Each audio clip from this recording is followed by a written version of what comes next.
নমস্কার। আপনারা দেখছেন চ্যানেল এবিসি। আমি বিজয়। আর প্রত্যেক দিনকার মতো আপনাদের সামনে উপস্থিত হয়ে গেছি।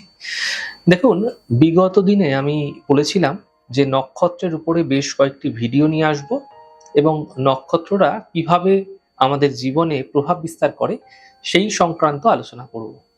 তাই নক্ষত্রিক বিভাজন এবং রাশি বিভাজন এই দুটোই কিন্তু জ্যোতিষে চলে আসছে। বেশিরভাগ ক্ষেত্রেই আমরা সমগ্র রাশিচক্রকে ১২টি ভাগে ভাগ করি। ১২টি ভাগের নাম দেওয়া হয়েছে ১২টি রাশির। এছাড়া আরেকটি বিভাজন পদ্ধতি আছে, স্থির নাক্ষত্রিক বিভাজন। এখানে আমরা সমগ্র রাশিচক্রকে ২৭টি ভাগে ভাগ করে থাকি এবং রাশি এবং নক্ষত্র এরা কিন্তু একে অপরের উপর আস্থাশীল। যেমন আপনার যদি মেষ রাশি হয়, সেক্ষেত্রে আপনার অশ্বিনী, ভরণী অথবা কৃত্তিকা নক্ষত্র হতে পারে। অশ্বিনী নক্ষত্রের সম্পূর্ণটা অর্থাৎ ১৩°২০', ভরণী নক্ষত্রের ১৩°২০' এবং কৃত্তিকা নক্ষত্রের মাত্র ৩°২০' নিয়ে গঠিত হয়েছে মেষ রাশি। রাশি যেমন আমাদের জীবনে আমাদের চরিত্রের কতগুলি বিশেষ দিককে নির্দেশ করে, আমাদের কোয়ালিটি ঠিক তেমন ভাবে জীবনে কি ঘটতে পারে, জীবনের ধারা কিভাবে অবর্তিত হবে, সেগুলি কিন্তু নির্দেশ করে নক্ষত্র। রাশি অপেক্ষা নক্ষত্রের গুরুত্ব তাই কোনো অংশে কম নয়, অত্যন্ত বেশি। একই সঙ্গে নক্ষত্রগুলির মধ্যে কিন্তু ঘটনার আবর্তন সেটা পরপর দেখতে পাওয়া যায়। একটি নক্ষত্রের মধ্যে লুকিয়ে রয়েছে প্রচুর বৈদিক কাহিনী। এই কাহিনীগুলি আমাদের জীবনের সঙ্গে সম্পর্কিত হয় এবং আমাদের জীবনের স্ট্রাগল, আমাদের জীবনের সাকসেস, আমাদের উত্থান, আমাদের এগিয়ে যাওয়ার ক্ষমতা প্রত্যেকটি বিষয়ের সঙ্গে এই নক্ষত্ররা কানেক্টেড। আমাদের জীবনে প্রত্যেক দিনের প্রতি পর্যায়ে যেমন লুকিয়ে থাকে হাজার হাজার কাহিনী, তেমনি নক্ষত্রগুলোর সঙ্গেও অ্যাসোসিয়েটেড রয়েছে প্রচুর কাহিনী। একবারে একটি নক্ষত্রকে নিয়ে সম্পূর্ণরূপে বলা সম্ভব নয়, তাই আমরা ধাপে ধাপে নক্ষত্র নিয়ে আলোচনা করার চেষ্টা করব, নক্ষত্র নিয়ে আলোচনা করব। আমাদের আজকের আলোচনা অশ্বিনী নক্ষত্র। মেষ রাশিতে থাকা অশ্বিনী নক্ষত্রের 10টি বিশেষ গুণ কি রয়েছে সেগুলি নিয়ে। দেখুন, অশ্বিনী হচ্ছে কালপুরুষ রাশিচক্রের প্রথম নক্ষত্র। মেষ রাশির প্রথম নক্ষত্র হচ্ছে অশ্বিনী। কেতু এই নক্ষত্রের অধিপতি, অর্থাৎ এই নক্ষত্রটি কেতু দ্বারা পরিচালিত। অশ্বিনী কুমারদ্বয় এই নক্ষত্রের দেবতা।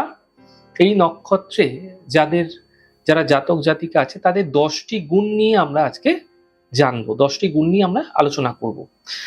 সাধারণত ভাবে মেষ রাশির মানুষদের যে গুণ বা যে দোষ, তার একটা অংশ তো অশ্বিনীতে দেখতে পাওয়া যাবেই। তারই সঙ্গে আলাদা কিছু নতুন গুণাবলী আমরা জানতে পারবো অশ্বিনী নক্ষত্রের মানুষদের ক্ষেত্রে, যেগুলি অন্যান্য নক্ষত্রের থেকে এদেরকে সম্পূর্ণ আলাদা করে রাখতে সক্ষম।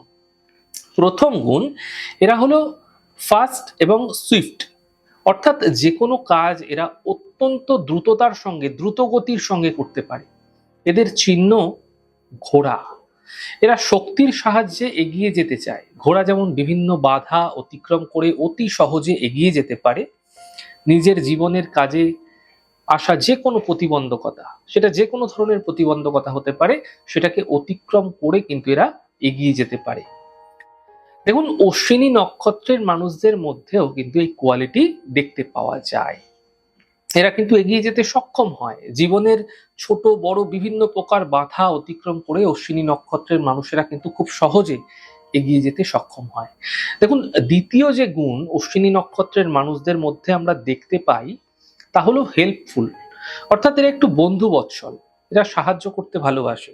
এরা উপকারী প্রকৃতির। অশ্বিনী নক্ষত্র একটি যুগ্ম নক্ষত্র হয়ে থাকে, অর্থাৎ বাইনারি স্টার। এখানে কিন্তু একজন আরেকজনের উপর নির্ভরশীল, তাই একজনের আরেকজনের প্রতি উপকারী ভাব সেটা কিন্তু অটোমেটিক্যালি অশ্বিনীর মধ্যে আমরা দেখতে পাই। আবার অশ্বিনী নক্ষত্রের যিনি দেবতা তিনি হলেন অশ্বিনী কুমারদ্বয়, অর্থাৎ এখানেও একটা ডুয়ালিটি, একটা যুগ্মতা সেটাও কিন্তু রয়েছে। তাই পারস্পরিক সহযোগিতা এটা কিন্তু সহজেই উঠে আসে অশ্বিনী নক্ষত্রের ক্ষেত্রে।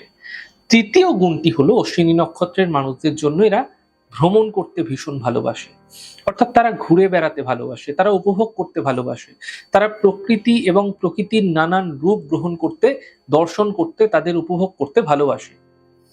এখানেও সেই ঘোড়ার যে চিহ্ন সেটি প্রকাশিত হয়ে ওঠে। দেখুন, ঘোড়া মানুষের ব্যবহার করত এক স্থান থেকে আরেক স্থানে দ্রুত গতিতে যাওয়ার জন্য।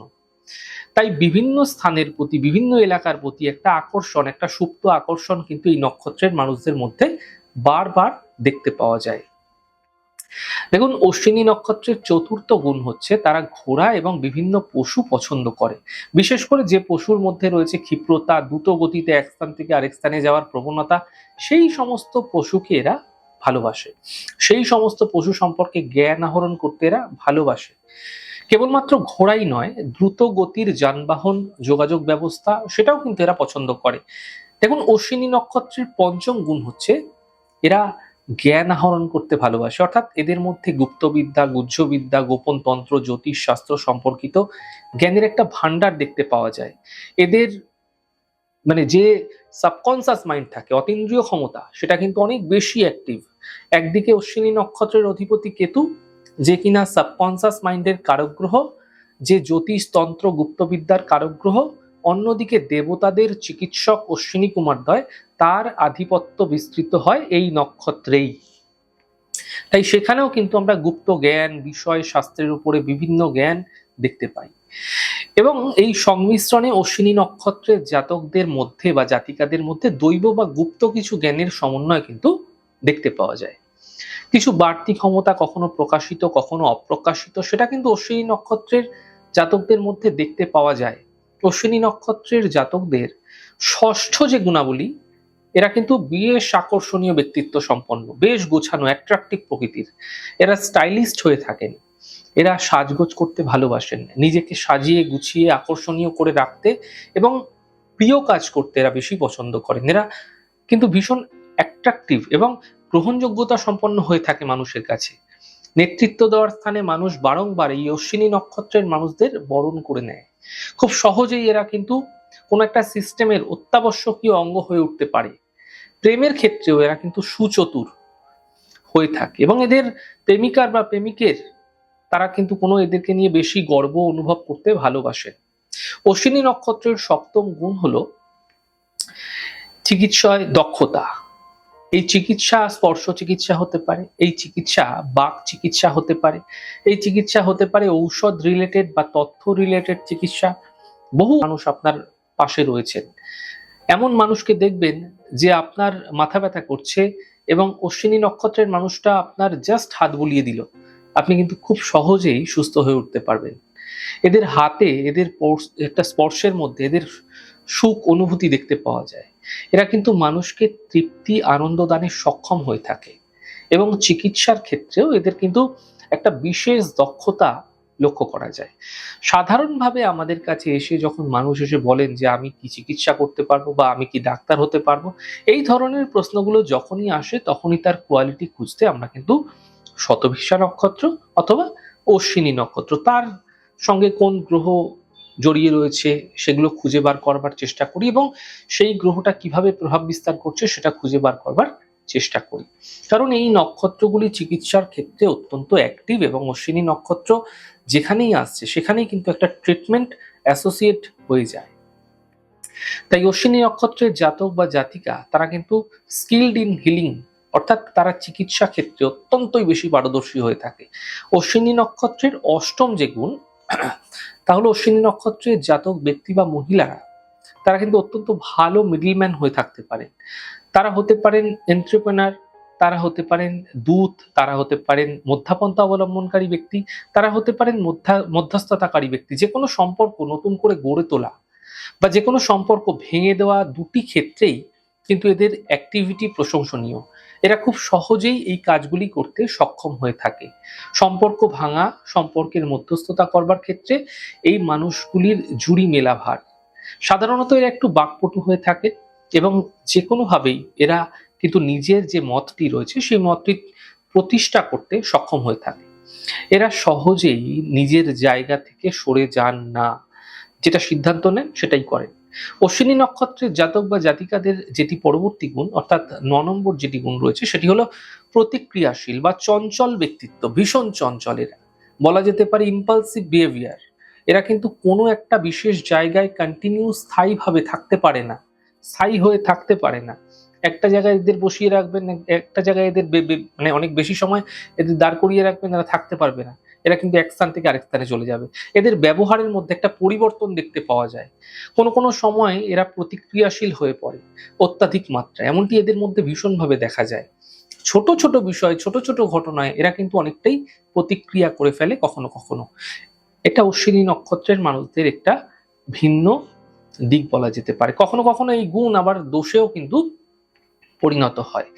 বিশেষ করে কোনো একটা সেনসিটিভ মুভমেন্ট হতেই পারে, কোনো একটা সেনসেশনাল ইস্যু, সেখানে কিন্তু এই ধরনের ব্যবহার সেটা মারাত্মক ডিস্টার্ব ক্রিয়েট করতে পারে এবং অশ্বিনী নক্ষত্রের মানুষদের জীবনে দুঃখের পাহাড়ও কিন্তু নামিয়ে আনতে পারে। তাই অশ্বিনী নক্ষত্রের জাতক বা জাতিকাদের যে দশম গুণটি আছে, এই মানুষগুলি কিন্তু বা এই পুরুষ বা এই মহিলারা অতিমাত্রায় ক্রিয়েটিভ হয়ে থাকেন। মেষ রাশি বা লগ্নের বাইরে গিয়ে এদের মধ্যে কিন্তু এই ক্রিয়েটিভিটি দেখতে পাওয়া যায়। কম্পিউটার, সফটওয়্যার, ডিজাইনিং, টেকনোলজি, এই সমস্ত ব্যাপারে গুপ্তবিদ্যা, ছোট জিনিস ওরিয়েন্টেড পড়াশোনাগুলোতে কিন্তু এরা পারদর্শিতা পেয়ে থাকে। ন্যানো টেকনোলজি, সেই সমস্ত ক্ষেত্রে এদের ব্যাপক দক্ষতা দেখা যায়। কম্পিউটার রিলেটেড এডুকেশন বা কম্পিউটার প্রোগ্রামিং, কম্পিউটার টাইপিং ইত্যাদি ক্ষেত্রে এরা অনেক বেশি সাকসেসফুল হয়ে থাকে এবং এই মানুষগুলো শেখবার মতো অন্যদের থেকে অনেকটাই বেশি হয়ে যায়। তবে এর একটা নেগেটিভ পয়েন্টও আছে। এই মানুষগুলো কিন্তু নিজের শেখা জিনিস থেকে সহজে বেরিয়ে আসতে পারে না। নিজে যেটা শিখেছে, নিজে যেটা জানে সেটার মধ্যে থেকেই ওরা করতে থাকে। বাইরে কোনো জিনিসকে যে সেখানে ইনক্লুড করবে সেটা কিন্তু ওরা সহজে করতে চায় না। কোনো একটা নতুন জিনিস শেখার পরিবর্তে পুরনো জিনিসের বারবার রিপিটেডলি ব্যবহার, এটা কিন্তু অশ্বিনীর ক্ষেত্রে দেখতে পাওয়া যায়। এছাড়া অশ্বিনী নক্ষত্রের মানুষরা কাদেরকে বিয়ে করলে ভালো থাকেন, কাদের সঙ্গে বন্ধুত্ব হতে পারে, কি ধরনের পেশায় এরা যুক্ত হতে পারেন, কোন ধরনের ব্যবসা এদের জন্য ভালো হয়, কিভাবে এরা জীবন কাটাতে চান, কিভাবে এরা বড় হয়ে উঠতে পছন্দ করেন, কিভাবে এরা অন্য মানুষকে বোঝেন, অশ্বিনী নক্ষত্রে আপনার অন্য গ্রহ থাকলে কি ফল হতে পারে, এই সমস্ত বিষয়গুলি নিয়ে আমরা পরবর্তী পদক্ষেপ ধীরে আলোচনা করার চেষ্টা করব। নিয়ে আসবো আপনাদের সামনে বিভিন্ন ছোট ভিডিও অশ্বিনী নক্ষত্র বা বিভিন্ন নক্ষত্রগুলি সম্পর্কে। আজকে আমরা জানলাম অশ্বিনী নক্ষত্রের মানুষদের 10টি বিশেষ চারিত্রিক বৈশিষ্ট্য। কতটা আপনার জীবনের সঙ্গে মিল আছে তা অবশ্যই কিন্তু আমাদের শেয়ার করবেন। আমাদের এই ছোট উপস্থাপনাগুলি যদি আপনাদের ভালো লেগে থাকে, সেক্ষেত্রে লাইক করতে, কমেন্ট করতে, সাবস্ক্রাইব এবং শেয়ার করতে বন্ধুদের সঙ্গে ভুলবেন না। অনেক ভালো থাকুন, সুন্দর থাকুন, সুস্থ থাকুন। আগামী পর্বে দেখা হবে। নমস্কার।